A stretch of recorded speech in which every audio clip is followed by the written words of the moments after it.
My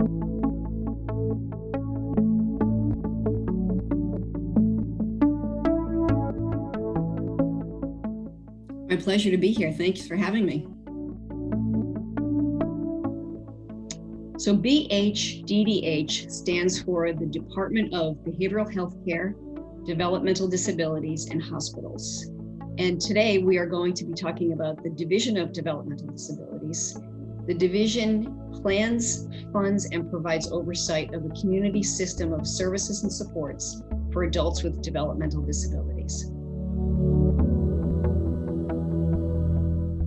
Okay, so DDD provides access to and funding for services for adults with intellectual and developmental disabilities.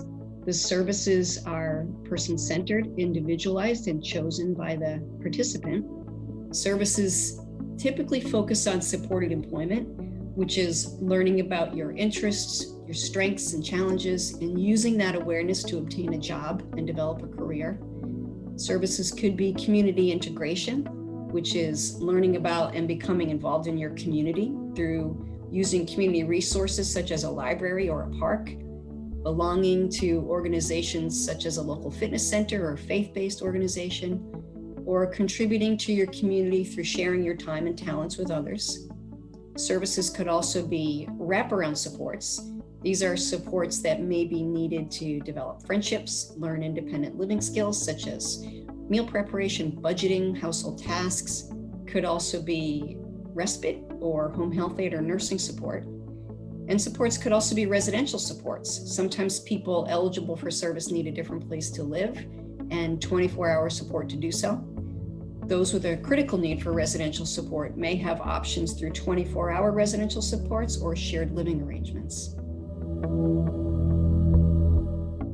Special education services received through a school district focus primarily on academics, preparation for employment, and development of social and life skills leading to post-school success. They typically take place in a classroom setting or transition program with specialty services such as adaptive phys ed, speech and language services, physical or occupational therapy taking place within the school setting and provided through the school district. Adult services builds on the good work done with the school. However, supports received typically take place in the community, with many of the supports previously provided through the school now being provided through adult service agencies and community resources. And while school supports are typically provided between 8 a.m. and 3 p.m., hours of adult support vary based on the person's individualized needs and the natural and community supports available. So we encourage young adults to apply for services at age 17. However, people can apply for DDD service anytime after age 17. The application process includes submitting an application along with evaluations, assessments, or reports that document an intellectual or developmental disability, and the criteria for eligibility and the documents needing to be submitted are on the application itself. Services can begin anytime after age 18. Even if a young adult will continue to receive school-funded services until age 21 or 22, adult services through DDD can be used for the wraparound supports I previously mentioned, and they can be used at the same time that a student is involved in school-funded services. Many young adults receive PASS or HBTS services, or perhaps nursing supports funded through the Department of Human Services, and these services are available until age 21. Young adults receiving those supports typically choose to begin adult supports when those services end. But all individuals found eligible are assigned a social worker who will provide information and support to understand service options and make informed choices. Well, there are two models of support in adult services: agency-supported and self-directed.